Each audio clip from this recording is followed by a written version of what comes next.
بسم اللہ الرحمن الرحیم۔ قیامت کا بیان۔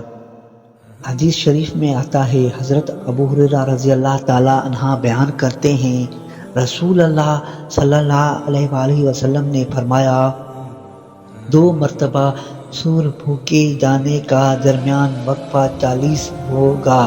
انہوں نے کہا، ابو ہریرہ 40 دن؟ انہوں نے کہا، مجھے معلوم نہیں۔ انہوں نے پوچھا، 40 ماہ؟ انہوں نے فرمایا، میں نہیں جانتا۔ انہوں نے کہا، 40 سال؟ انہوں نے کہا، میں نہیں جانتا۔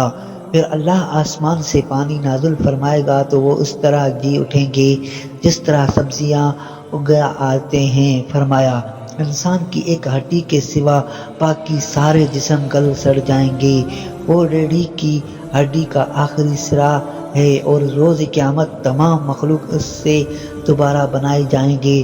اور صحیح مسلم کی روایت میں ہے، فرمایا، انسان کو مٹی کھا جائے گی، اللہ کی ہڈی کا آخری سرا باقی رہ جائے گا، اس سے وہ پیدا کیا گیا اور اسی سے دوبارہ بنایا جائے گا۔ حضرت ابو ہریرہ رضی اللہ تعالیٰ عنہ بیان کرتے ہیں، رسول اللہ صلی اللہ علیہ وآلہ وسلم نے فرمایا، روز قیامت اللہ زمین کو مٹی میں لے لے گا اور آسمان کو اپنے دائیں ہاتھ میں لپیٹ لے گا، پھر فرمائے گا، میں بادشاہ ہوں، زمین کی بادشاہ کہاں ہیں؟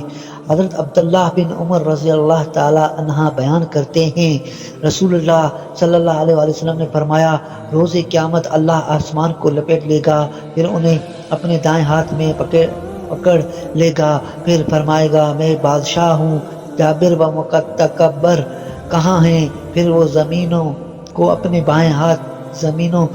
بائیں ہاتھ میں لپیٹ لے گا، ایک دوسری روایت میں ہے، ان کو اپنے دوسری ہاتھ میں لے گا، پھر فرمائے گا، میں بادشاہ ہوں، جابر متکبر کہاں ہیں؟